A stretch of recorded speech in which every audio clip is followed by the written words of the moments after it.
প্রিয় সন্তান, যখন তুমি আমাকে বুড়ো হতে দেখছো, বার্ধক্যের কারণে নুয়ে পড়তে দেখেছ, তাচ্ছিল্য করো না। ধৈর্য ধরো এবং আমাকে বোঝার চেষ্টা করো। যখন আমি হাঁটতে গিয়ে পড়ে যাই, ধৈর্য হারিয়ে ফেলো না।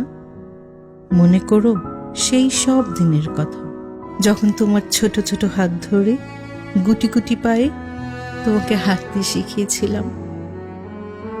যখন আমি একই কথা তোমাকে বারবার বলি, বিরক্ত হইও না।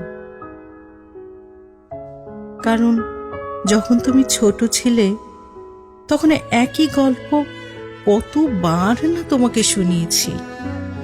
যতক্ষণ তোমার দু চোখের পাতা এক না হতো। মনে করে দেখো, কত কিছুই না আমি তোমাকে শিখিয়েছি। খেতে, জামা পরতে, স্কুলে যেতে, কিংবা তোমার সফল জীবনটা গড়তে। যখন আমি কোনো কিছু করতে ভুলে যাই, তোমার ভ্রু কুঁচকে ফেলো না।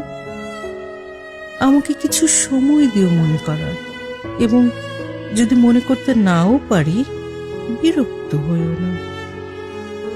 একটু চিন্তা করলেই বুঝতে পারবে, ভুলে যাওয়া ছিল শুধুমাত্র তোমার সাথে একটু বেশি সময় কাটানো বাহানা। যখন আমার ক্লান্ত পা আমাকে আর হাঁটতে দেয় না, তখন তোমার হাতটি আমাকে দিও। যেভাবে তোমার প্রথম হাঁটার সময় তোমার ছোট হাতটি আমার হাতে ছিল। আমাকে সাহায্য করো হাঁটতে।